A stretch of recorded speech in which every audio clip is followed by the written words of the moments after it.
Story games are immersive, make you dive deep into the world that you're currently in, becoming your own character or playing as someone else from the arc. Although story games are there to deliver and to bring us into the world they have designed, I couldn't complete The Witcher 3, and for some reason Hogwarts Legacy, a game which I was excited to be in the witchcrafting and wizardry world, I couldn't get into. Why is that? Witcher 3, Hogwarts Legacy, Final Fantasy Online, all of these games are critically renowned for being great when it comes to storytelling, but I couldn't complete any of them. I simply lost interest due to the story, and I feel like it got in the way of the gameplay. I find myself constantly skipping huge chunks of dialogue due to the issue of simply being bored and wanting to get back into the game. I didn't know if this was a thing personally due to the fact that I have gone into Souls games, and there's a trend that Souls games seem to ruin gaming for the community that are involved, and maybe that's because Souls games are simply built off exploration, endless attempts of bosses, creating your own story through the challenges you overcome.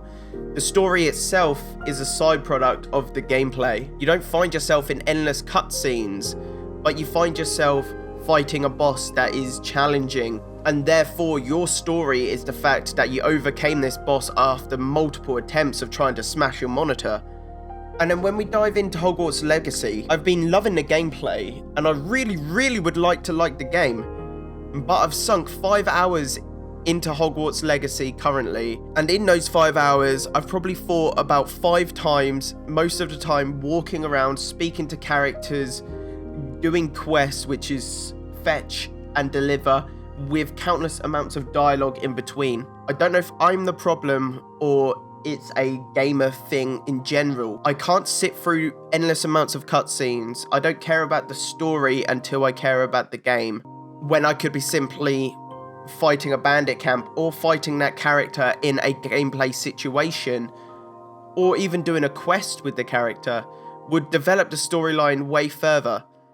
And certain games do this very well. So keep in mind, Witcher 3 and Red Dead Redemption 2, they're the first two that come to mind. You go from A to B on a horseback with a companion, therefore there are dialogue scenes that are going on, developing the story character. You're still immersed in the game, you're still currently doing gameplay, but you're not sitting there watching a cutscene. Player choice at first, think Mass Effect 2, was all about the fact that you could choose what your character says in these dialogue options. But now I find myself just spamming the A button to skip, clicking the first option. It'll give you additional information you could say and talk to about the character, but I don't care about that. There is no reason for me to care about that apart from just lore. The more time I don't get to play the game is less time I care about the character and the storyline itself. So recently I tried the Witcher 3 DLC, and this game is a masterpiece. So I wanted to dive in and try what this game has to offer. Let's see if I can officially complete The Witcher 3. And sadly, I had the same issue as I did with Hogwarts.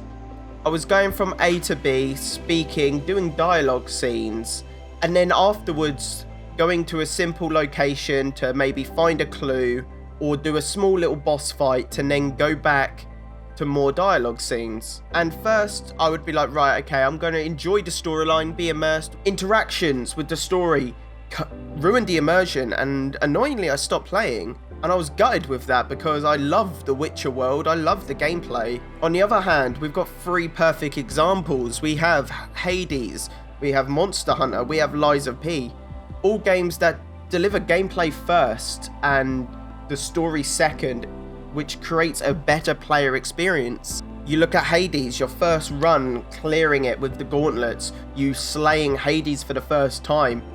The adrenaline, the excitement you get from doing your first clear is a story and a memory that stays with you. Lies of P, you're stuck on a boss fight, or any of the Souls for instance, you're stuck on a boss fight for multiple hours, deciding to either level up your gear or just power through the boss mechanics until you get that good run. And after countless attempts, looking to quit, knowing that if you don't, this will eat you up, so you need to keep trying, you kill the boss. Do you remember why he was killing the boss? Personally, I don't. But I remember killing that boss, and I remember doing a great job at it and how much of a bitch it was. You unlock new gear in Monster Hunter. You find out the set looks cool. You might already have a good set, but this one just looks cooler. You spend the next 2.5 hours grinding, simply just killing the same boss over and over again until you get your new armor set. You can flex on your friends, you can flex in person, you're happy with your achievement, and you go and fight the next boss. All these examples, you as the player have an outside immersion into the game. You're getting a personal connection with the world through your own personal goals, keeping you engaged in the story overall. Going back to The Witcher 3, the game has an open world and a lot of content. You can make your own challenges for sure, but being dragged into a 10-minute dialogue cutscene really brought me out of the game. And I don't know if this is just a me thing or you guys could relate. Have I changed as a gamer? Has this Souls-like theory become true? Has Souls games ruined gaming? We could even look at the examples for MMOs. We have Final Fantasy Online, and we have World of Warcraft, two juggernauts in the industry. But World of Warcraft, when I play it, I was way more immersed into the world and cared about my character than I did in Final Fantasy. Final Fantasy felt like endless amounts of clicking through dialogue cutscenes. And yeah, we could argue Endgame is a different story and all of that, and I completely understand. But when you're talking about simply the story alone, World of Warcraft story, a few cutscenes, open page to accept quest, no dialogue clicking through, it's simply accept or cancel. Unlike Final Fantasy, there are literal cutscenes that if you read them, take you 5 to 10 minutes long. Now we're going to go down a different path, okay? So we've spoken about storylines, we spoke about how stories, they're too long, can take you out of the video game experience. But what about storytelling? Because it's a juggernaut in the industry. We'd all use it as an example, Baldur's Gate 3. There's probably multiple examples, but Baldur's Gate is the first one that comes to mind. The game is enriched with dialogue, and it's very much a story-driven game, and your choices and playstyles keep me engaged. Think Baldur's Gate 3, you're entering the camp. You have the two options to either sneak through the camp itself, or you can speak to the goblins. These give you two options already, just off the bat. You can go for the hard approach, which I did, which was killing every single goblin in that camp and moving forward, or you can convince the goblins that you're on their side and walk your way up into the base. What this offered was diving into the world and being immersed in the dialogue. It encouraged people to do that because that was the easier choice. Going guns blazing, fists first, created a harder option where I was left to do this for about an hour and a half. For me, after completing an hour and a half battle, to find out that my partner just spoke to them, I was stunned. I was like, okay, right, I clearly done this wrong. I should speak to the people.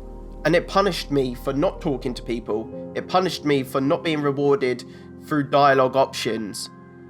For me, this was a huge change because I've never really liked story games. If I can get rid of a cutscene or a dialogue option, I will. But for some reason now, knowing it would affect my character and affect the way I was playing as a person outside of the game, I knew it was in my best interest to speak to these characters, to get inside scoops, information, and then that would overall affect my performance. Baldur's Gate isn't the exception though. So we've got the Elder Scrolls series, the Fallout series, God of War, to name a few.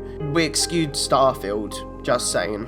I always want to be immersed in the storyline and dive into the world that they have created, but my personal goals need to come first. If I want to be the badass wastelander rebel, I can, and I can shoot up the entire village. Or I can plant a bomb in Megaton, speak to a few people, all of a sudden, boom, blown up. Now I'm at Pentenny Tower, happy days. What I'm getting at, and what you could say I'm rambling on about, is that games need to put the gameplay first. God of War, you start the game instantly in gameplay. The story comes from you walking around with your boy, and then the cutscenes interloop with the gameplay itself. The story is told to you while playing the game. You're not taken out of the game to hear the story. This is how I like to play games. I like to dive into the game first, enjoy the character, and then in doing so, will be invested in the story. Honestly, I've been thinking about this a lot, and especially when it comes to a new channel and where I want to invest my time into games. Like everyone, our time is very precious, especially working a full-time job. The hours we play games are very limited, so you can't afford to hop in and out of an immersive world constantly. Yeah, if you've got an entire week off, dive into, say, Hogwarts Legacy and you know all the story. But if you've only got a couple of hours a day, me as a person, this could be due to ADHD or whatever, I can't dive in and out of a game. Once I'm out, I'm not coming back in. I would love to hear your feedback on this, honestly. I'm only a person, this is only a theory, but what is your thoughts, your ideas on storylines? Are they boring? Are they keeping you engaged? Do you feel like you're not immersed in games like you used to be as a child? Is that because of work? All of these thoughts, all these theories that I would love to hear in the comments down below. Thank you all for listening, and I'll see you in the next one.